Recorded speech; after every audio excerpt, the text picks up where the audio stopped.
ओम नमो भगवते वासुदेवाय। वर्तमान मल मास बा जोड़ा ज्येष्ठ चली आसतु जानिबा मल मास कौन, कहीं यही मासरे विवाह हुए नहीं, जानतु पुरुषोत्तम मासर रहस्य। नमस्कार बंधुगण, आपण मैंने निश्चय शुणिथिबे मल मास, अधिक मास किंबा पुरुषोत्तम मास यही विषय, किंतु यही मास कहीं आसे, कहीं यही समय विवाह गृह प्रवेश भली शुभ कार्य काम करा जाए नहीं, एवं कहीं यह भगवान विष्णु सबुठारु प्रिय मास बोली कहुए। आसतु सहज भाषा जानिबा। प्रथमे बुझिबा जे मल मास कहीं आसे। आम हिंदू पंजिकार दुई प्रकार गणना हुए, सूर्य आधारित वर्ष एवं चंद्र आधारित वर्ष। सूर्य वर्ष प्राय 365 दिन होता है, किंतु चंद्र वर्ष मात्र 354 दिन, अर्थात प्रतिवर्ष प्राय 11 दिन तफात रही है। यही 11 दिन धीरे धीरे जमा हो प्राय 3 वर्ष गोटे पूरा मास होता है। सही अतिरिक्त मास को कहुए अधिक मास बा मल मास। यह मल मास कहीं कहुए, साधारणतः प्रत्येक मासरे सूर्य गोटे राशि अन्य राशि को जाती, यह संक्रांति कहुए। किंतु जो चांद्रमासरे बा चंद्रमासरे गोटे भी संक्रांति हुए नहीं, से मास को माण मास कहुए।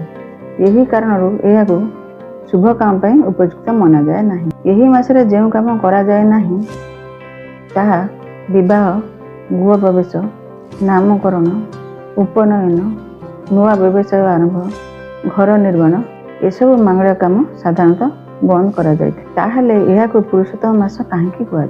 पुराण अनुसार सबु मास भगवान विष्णु पाखरे अभियोग कले जे मल मास को कहीं सम्मान देउना। तेबे भगवान विष्णु कहिथिले, आज ठारू यही मास मोर नाम परिचित हेबो। यह पुरुषोत्तम मास बोली जणा जिवो। यही मासरे जी भक्ति करिवो से अन्य मास ठारू अधिक पुण्य लाभ करिवो। सेतिपय यही मास भगवान विष्णु सबुठारु प्रिय मास बोली मना जायथाय। यही मासरे कौन करिबा उचित? भगवान विष्णु पूजा, गीता पाठ, हरिनाम, अन्न और वस्त्रदान, एकादशी व्रत, तीर्थस्थान इत्यादि करा जायथाय। ओडिशा सहित यार संपर्क आपण जानते कि जो वर्ष आषाढ़ अधिक मास बा जोड़ा आषाढ़ पड़े, से वर्ष पुरी श्रीमंदिर में महाप्रभु नवकलेवर हुए। 2015 मसीह एभली नवकलेवर होइथिला।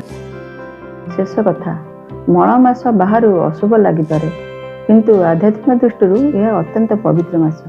यही समय भगवान को स्मरण करवा, दान धर्म करवा एवं भक्ति रे समय बिताइबा सर्वोत्तम बोली कहुए।